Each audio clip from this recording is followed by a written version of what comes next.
Hi, thank you for joining us for this session on boundary-breaking advocacy. My name is Debrell Teray, and I'm the current president of the North Carolina Association for Gifted and Talented. And I'm Sheila Gallagher. I'm here today as chair of the NCAGT Advocacy Committee, but I'm also very pleased and proud to serve as an at-large member on the NAGC Board of Directors.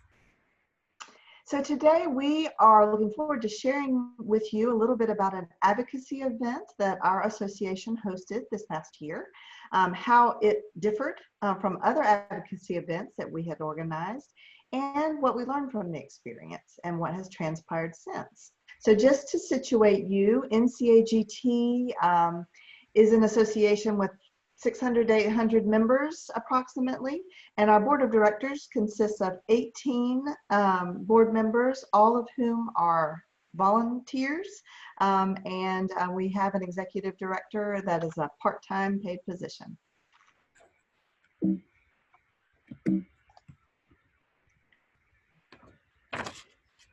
So just for some context, as a state, we do have some real strengths in several areas in gifted education. First of all, gifted education is legislated. We have a law on the books that requires the identification of students and the provision of gifted services K-12. We have state board-approved standards and practices that help guide districts in developing a 3-year plan that is submitted to the state. We also are fortunate to have strong AIG licensure programs in universities across the state, and that allows gifted coordinators and program specialists to be able to be sure to meet consistent licensure requirements. Equally, our Department of Public Education has a division of advanced learning and gifted education, staffed by multiple personnel now, and it is growing. And those folks help to support the 100+ districts across our state. So all of these things contribute to the capacity in the state to support gifted education, but I think it's important to note that each LEA or charter school develops its own AIG plan and decides on its own which measures to use for identification, what the service will look like for students. And the state consultants are there to support and consult, but they really can't require and monitor. And our AIG coordinators also don't really have a lot of power to enforce the plan within their district. So according to a recent report by the National Center of Research on Gifted Education, North Carolina under-identifies Black, brown, and poor children. Though this data is about 5 years old now, I would imagine that it certainly hasn't changed all that much. And I also imagine that this data looks very similar in many states across the nation.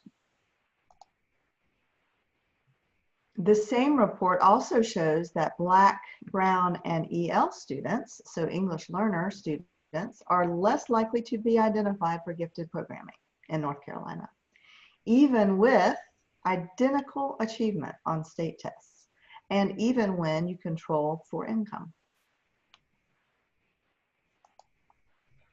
I think it's also important to note that North Carolina has one of the lowest social mobility rates in the nation. And we know that education is a pivotal piece in changing that, but unfortunately, the groups who are working on the link between social mobility and education are not including those of us in gifted education in the conversation.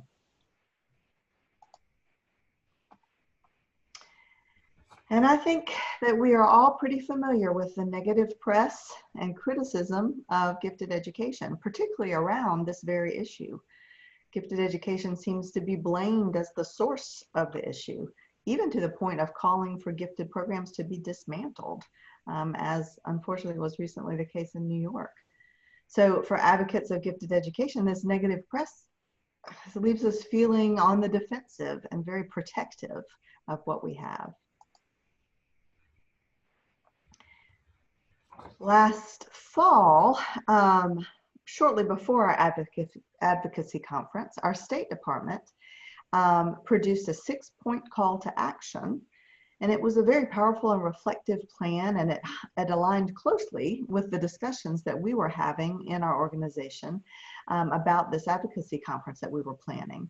And so our first question was, okay, so how can we support and augment and enhance the efforts of our State Department as an equal partner to support the interests of gifted students?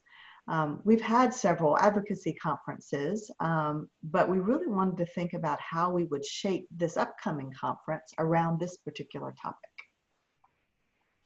You know, it's so true that we often get sort of riled up and upset about the fact that other people make bad assumptions about who we are and what we're trying to achieve in gifted education because of all of that negative press that they see in the newspaper or in special reports. But we were all of a sudden confronted with another thought that had been unexamined until recently, which is, what if our assumptions, the assumptions made by people in gifted education, were also wrong about the way the public feels about us? I mean, I was raised on the adage, society has a love-hate relationship with the gifted. That came from my father, James Gallagher. And I've always believed it's true, and I've always said it everywhere I go. And then suddenly I was in a meeting a couple of years ago, and somebody looked at me and said, how do you know society has a love-hate relationship with the gifted?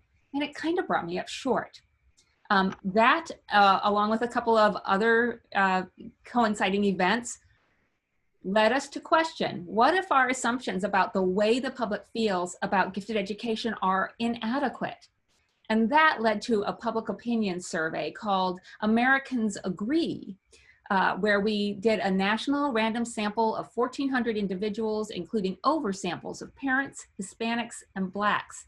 And using national polling firms, we asked the public, what do you understand about gifted education? And what do you think about gifted education? And we were astonished by the results and by our mistaken assumptions. Looking down this list, starting at the top, we find that 87% of the American public agrees with the idea of gifted students accelerating, that 86% think that,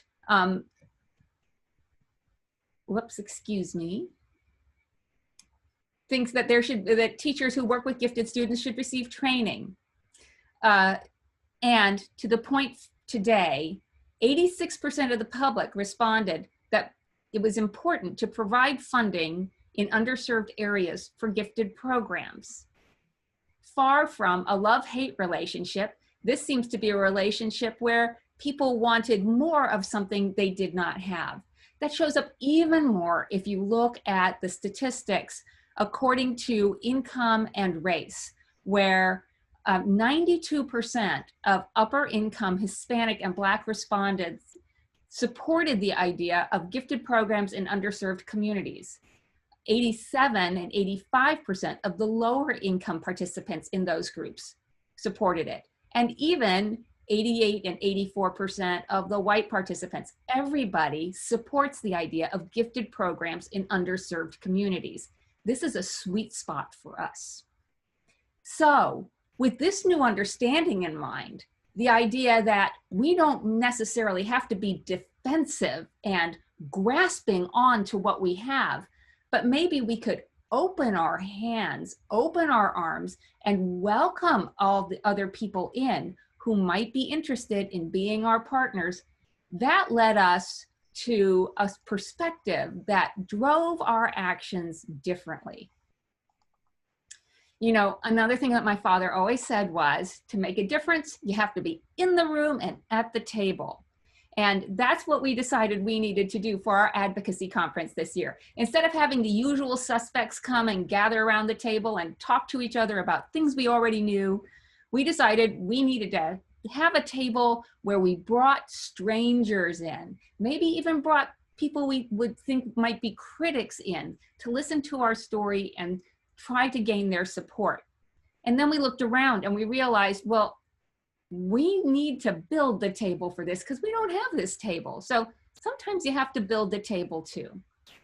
So the heart and soul of this advocacy conference was figuring out, how do we create a forum for open conversation with influential people outside of gifted education about race, income, and advanced ability?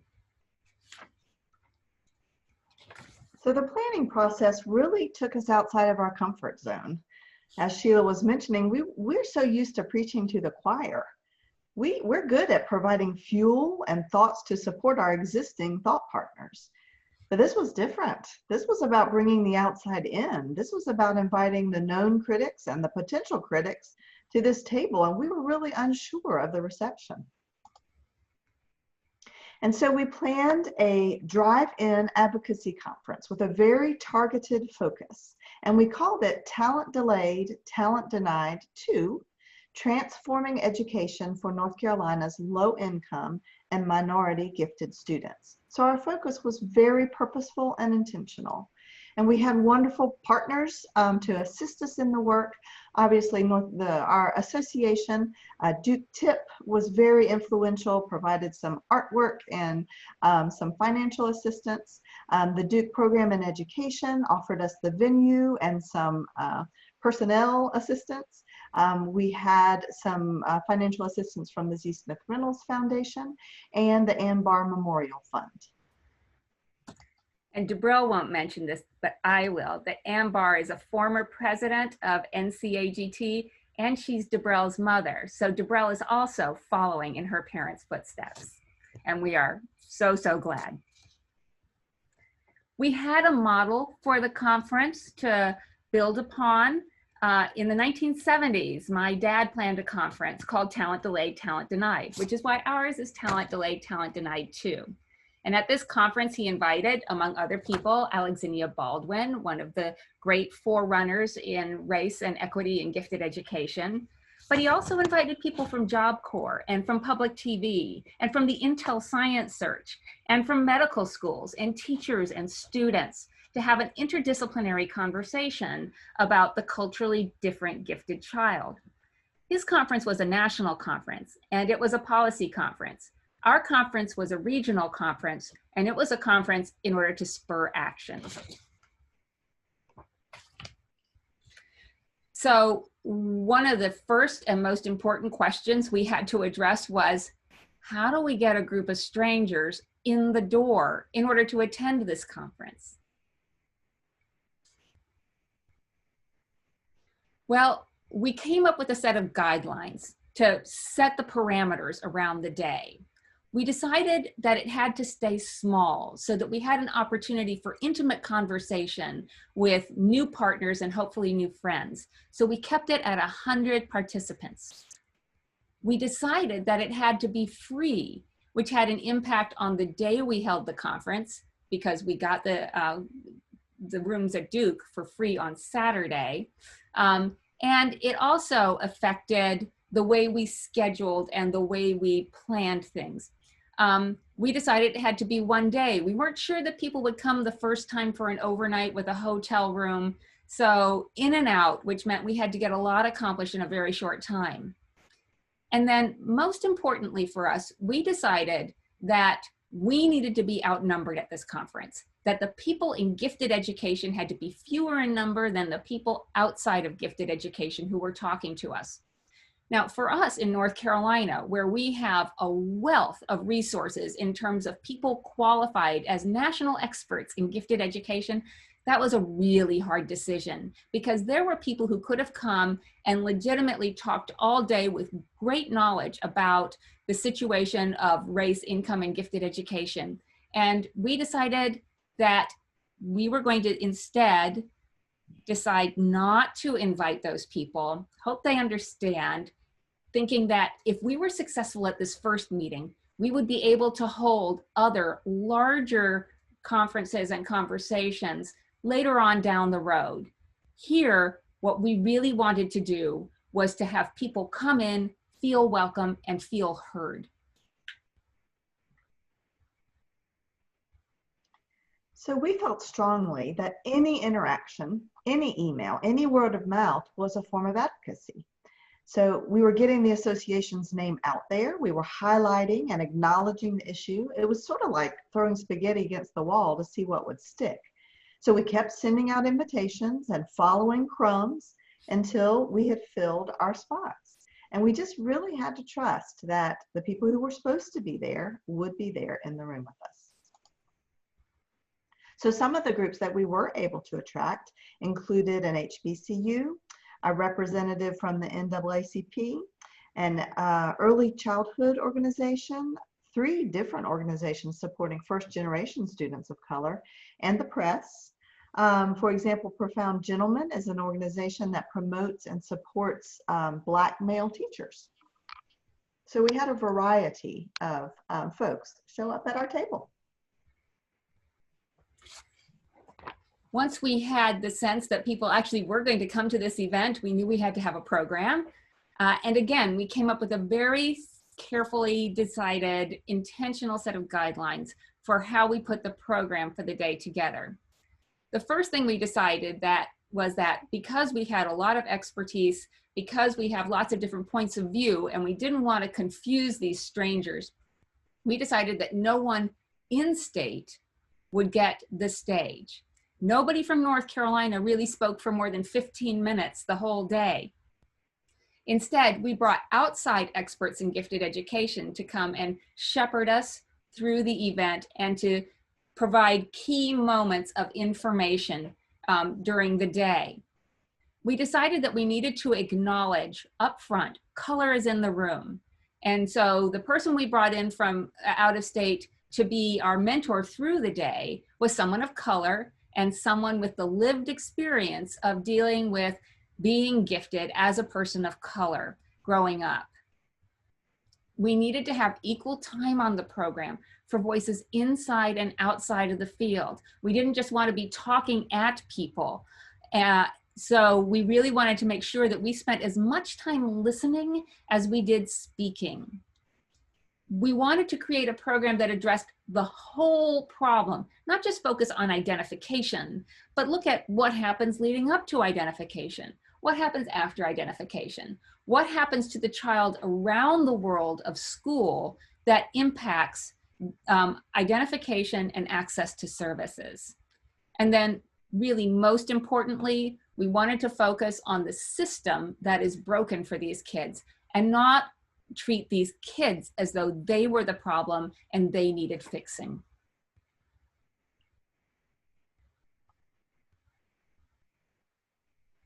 Here is our slate of presenters.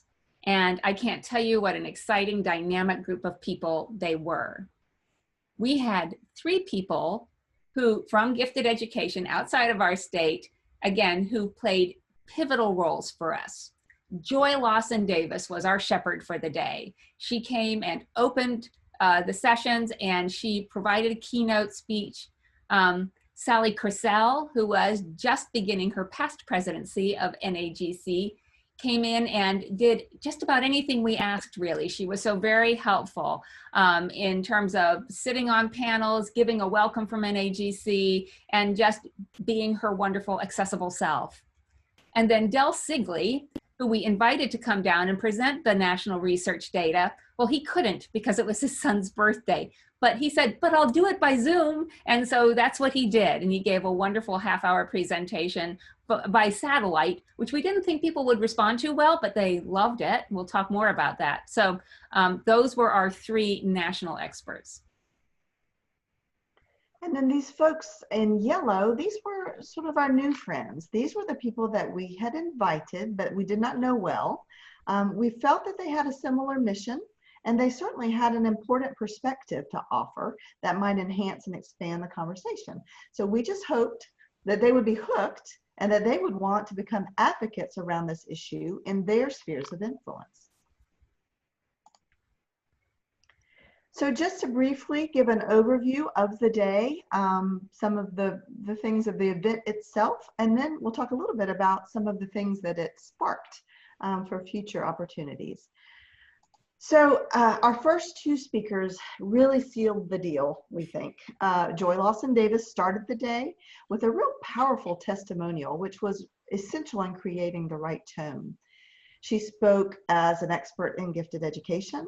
She spoke as an expert in culturally relevant pedagogy and teacher development.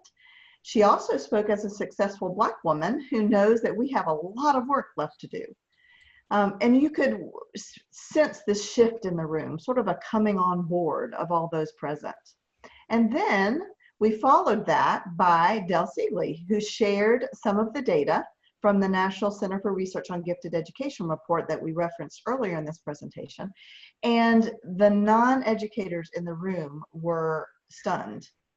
So it left the door wide open for some real discussion and problem solving. So I was reminded at that time that different data speaks differently to different people. And so I think that was at play during this opening session, sort of a 1-2 punch. So Joy spoke life into the issue and gave it a face. And then Del's data rooted that issue in reality. So the combination of the two really solidified the purpose of the day for the participants. You know, in many ways, I think we probably could have stopped right there and just had conversation all afternoon, because people were so surprised and engaged in what we were talking about.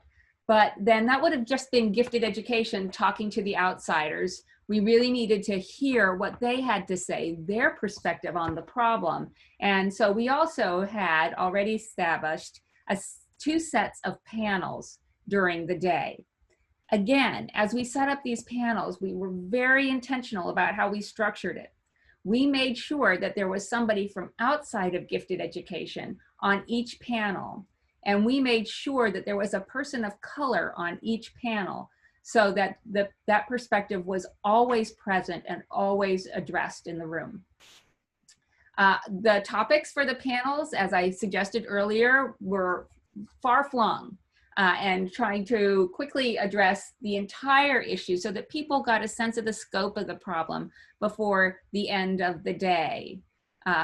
So we also made sure that in each panel, time was left for the audience to have question and answer with the panelists, so that there was dialogue going on in each session.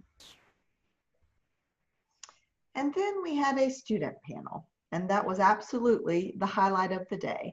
So there was a Duke University Rubenstein Scholar. There was a student with Gen 1, which is an organization that supports first-generation students, and then a student from a large public school district.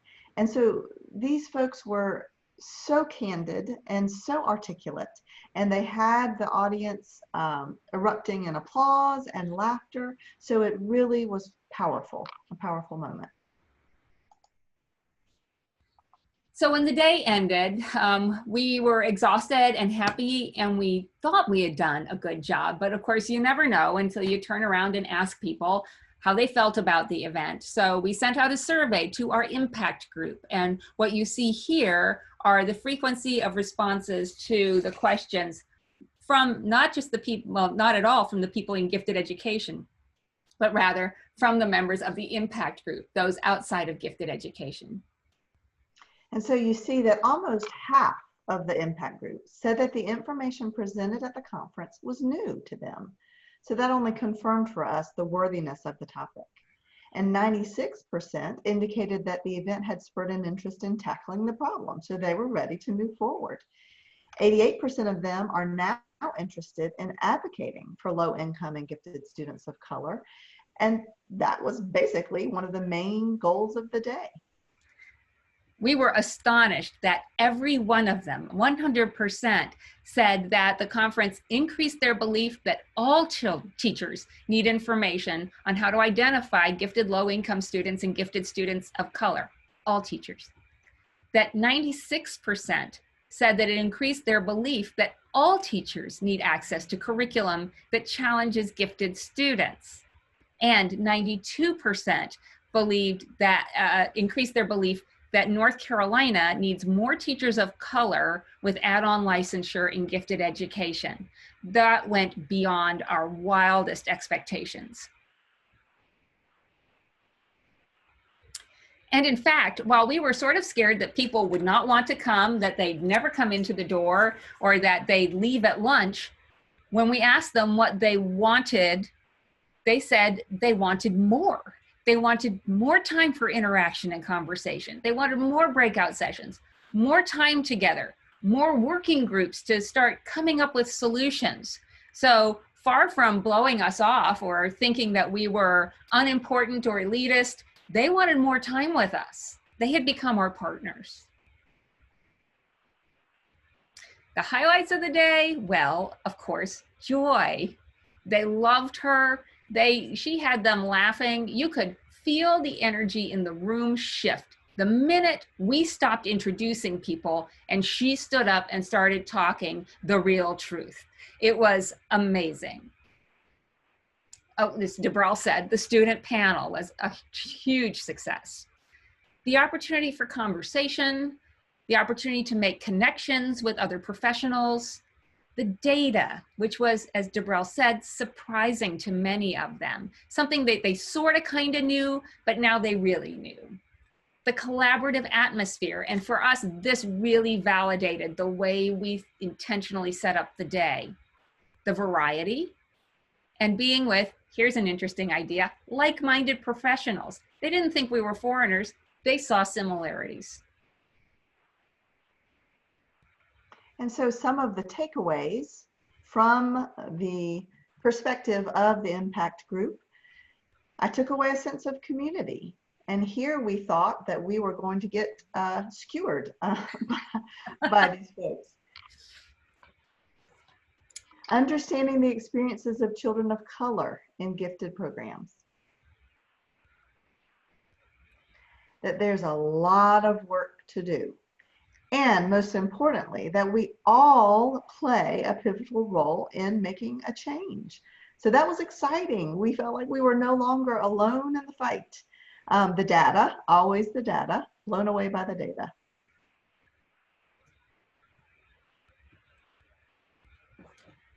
And the need to lobby for support for teacher training, which it was interesting. We did have some great teachers speaking to the truth of the problem, and that really came across loud and clear.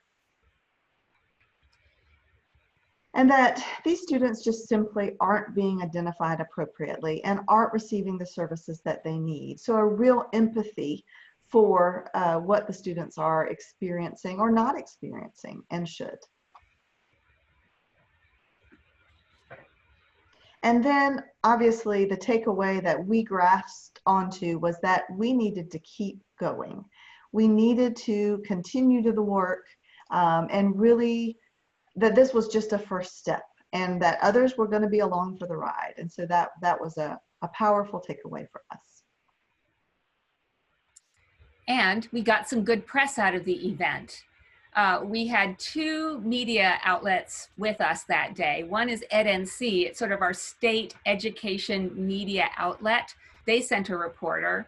And you can see Del Sigley's influence on the day right there. Our teachers, talent scouts, or deficiency detectives, which really became one of the catchphrases of the day. And then we had a local NPR reporter. And this one was really interesting to me because she's somebody I know. We go to church together, and I just really pursued her to come. And she resisted a little bit, and she's sort of like, well, maybe I'll make it, maybe I can't. And she finally decided that she was going to come. And she did this report on the conference, which was really lovely. But even more important, she sent me this email. She said, your persistence in inviting me to that conference was such a gift. It simply energized me. I found myself contrasting that event with what I'd imagine a day-long seminar on the narrower version of giftedness might be like. This was so much more vital and challenging.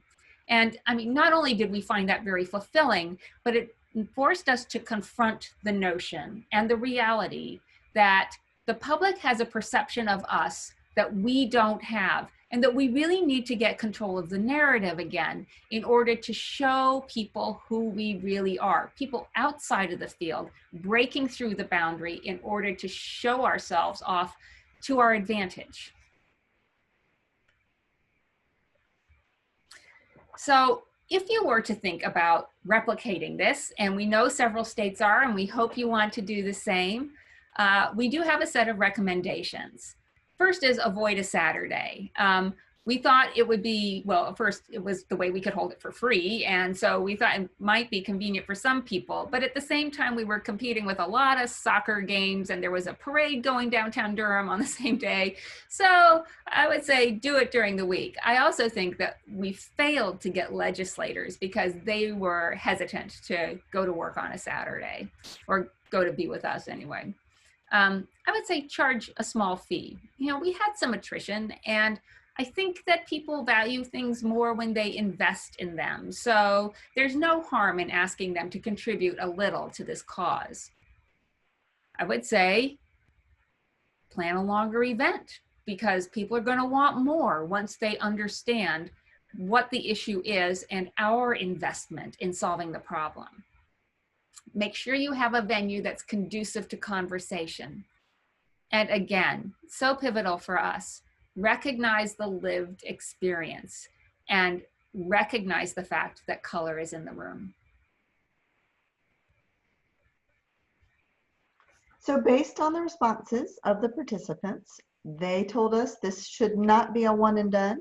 So we decided that we really needed to harness the momentum that we had created and use it as a springboard to keep the conversation going. And so we want to share a few of the things that have emerged from this event. And this just took place just about a year ago. So the first thing that we established was a new advisory committee. So some of the participants in their reactions had indicated an interest in playing an advisory role. So Joy helped to launch the group and volunteered her time to continue the conversation. And some of the other members include a state senator, former Deputy Assistant Secretary of the U.S. Department of Education, an individual responsible for an honors program at an HBCU, a superintendent, a principal, some teachers. And so we have a really diverse group. They've just completed a whole year of this committee membership. So now we are hoping that they'll continue or bring on some new folks. And not only did they help provide feedback and some thoughts about moving forward, but we also hope to build capacity in them and sort of get them hooked and use their spheres of influence. Two of them are actually presenting with Joy during this convention, and one was named a Javits Scholar. So it's been an exciting group to work with, and we hope that it will continue. We also hosted, almost immediately following the advocacy conference, a follow-up webinar in November, which focused on promoting scholar identity and college competitiveness for high-achieving Black students. And Tarek Grantham moderated that webinar, and we had a small charge, and the proceeds were donated to support the Martin Jenkins Scholar Award. Obviously an NAGC award, which recognizes the achievement of highly gifted Black students. So we also have an annual state conference. And so during this past conference, we were very intentional in identifying a strand where we flagged sessions that addressed culturally sustaining pedagogy, early nurture efforts, practices of equity and identification, things like that, that really aligns with this topic. We also learned from the success of the student panel at the advocacy conference. And so we hosted another one. And Mary Ruth Coleman was our moderator and did a fabulous job. And by the end of the session, there was not a dry eye in the room. So it was as powerful the second time around. And that particular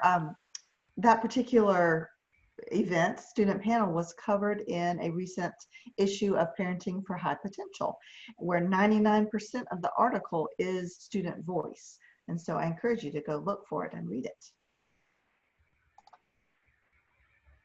We wanted to find a way to get our foot in the door with key stakeholders outside of gifted education, who we think would be interested if we could just get a little bit of information to them.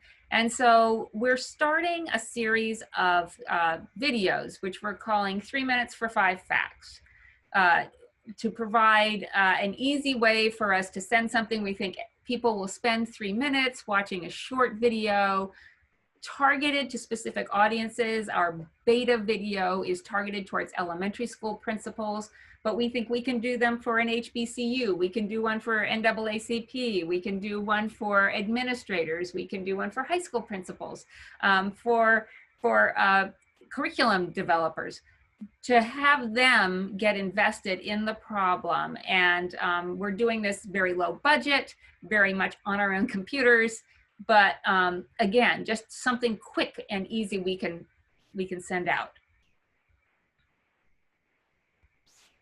We recently received our 501c3 status, which means we can submit grants and receive funds for special projects.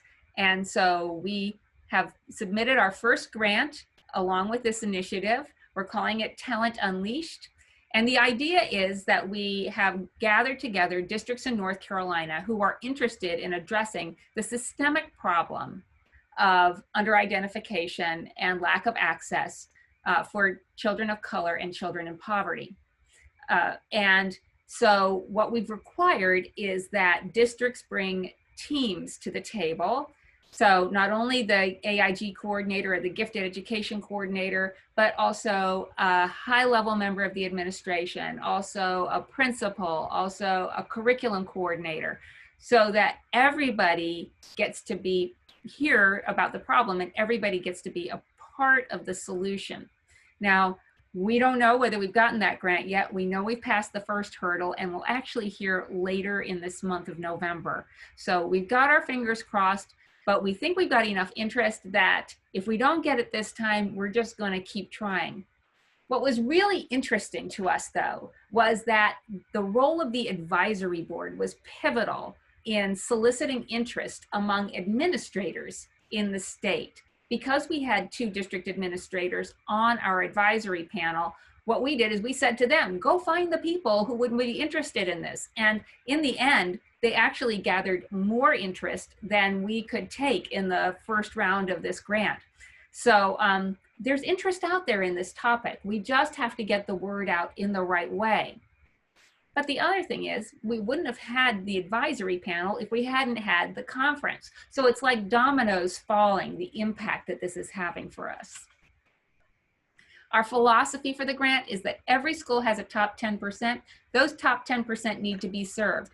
Would they all qualify, those top 10%, for academically and intellectually gifted in our state? Well, it depends on the district. Maybe yes, maybe no. But a top 10% requires special attention regardless. And we know that there are gifted kids in that group who aren't identified. And if we start serving the top 10%, we're going to start finding those kids. Something else interesting happened, which was that when the social unrest began this summer around the murders of George Floyd, Ahmaud Arbery, and Breonna Taylor, we found that when we issued our statement of solidarity, people understood that we meant it, that we were serious, because we had already established our credibility on the issue. We were ahead of the game in that respect. We were on our way. We also recognized that all of a sudden we were the go-to, that people were coming to us asking where other organizations had their statements, because we were accessible to them. And I just want to quickly read this last piece of the quote, which I hadn't looked at in a while, but this came from one of our participants, one of our impact group, and she was asking where another group's statement was, but she was saying, I was looking forward to reading that statement, especially after a colleague reminded me of the commitments that came out of that wonderful conference we had this fall. So people were actually still talking about it, even when we weren't in the room. Another thing that it brought our attention to was the need for us to take on a new agenda for the organization, which is to banish the question, why would I do that to my child? Which was one of the great shocks to me, was to sit in a room where there were a bunch of teachers of color and parents of color who said, gifted education, why would I do that to my child? Why would I put my child in a classroom where the kids don't look like my child, the teacher doesn't look like my child, the curriculum doesn't reflect my child's experience? why don't I just leave them in the regular classroom where they're more likely to have peers and familiarity?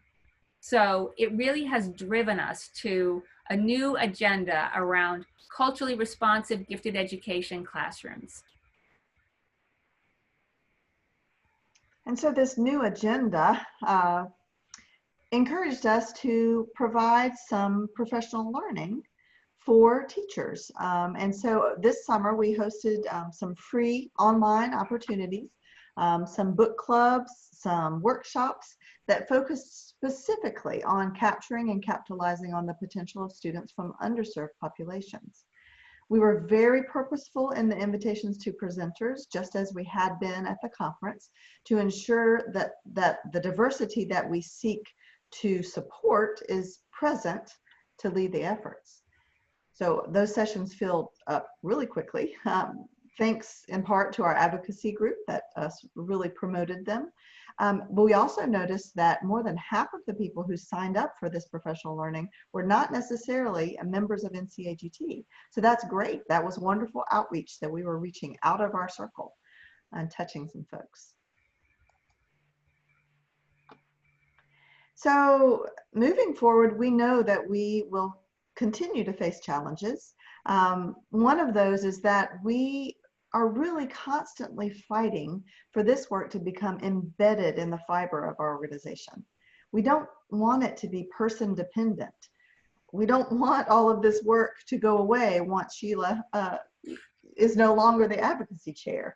We want this to happen because that's just what people do when they are members of this organization. And we are also somewhat limited by our own organizational structure. So our board is made up of primarily white members. And so we really have to be conscious and conscientious of where we might be unintentionally hoarding opportunity. We need to be purposeful in allowing a diverse set of our membership to grow in their leadership skills and to begin to lead the work. And that's an intentional effort that we need to make. And I'll hasten to say that it certainly wasn't just me. I did my job as advocacy chair, but without the leadership of a strong president who believed in the mission, we would never have pulled this off. So it always takes a village, but what Debrell says is so true, that you end up with sometimes pivotal people who initiate and things need to become systemic or they die on the vine.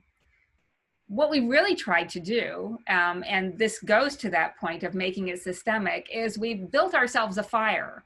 We have been very public in what we're doing. We've been very public about our intentions. And if we fail to produce, if we fail to continue, it will be very public that we have not done that. So we've built ourselves a fire, and now we have to hold our feet to that fire in order to ensure that we carry on. This is a time for leadership around this issue, and the leadership is ours in gifted education to take. It was clear to us that people outside of the field were just waiting for us to get started. It was like they had come into a conversation that they didn't know that they wanted to have, but were yearning for on some level. But they weren't going to start it. They didn't have the expertise. They didn't have the central focus that we do. So it's our job to initiate, to be the catalyst, to create change, to build these partnerships that will make a stronger case for these kids, voices outside of this field, speaking for us and with us in order to change lives for these students who are so neglected and overlooked. It's time for us to face outward, stop talking to ourselves and start talking to others who we think will be potential partners. They're just waiting for us. And so to close out our presentation, I guess I would just like to say, we took the leap and we really found the water invigorating. So now we invite you to do the same, and we certainly would be more than happy to assist and pay it forward. Thank you for joining us. Thanks so much. Bye. Have a great conference.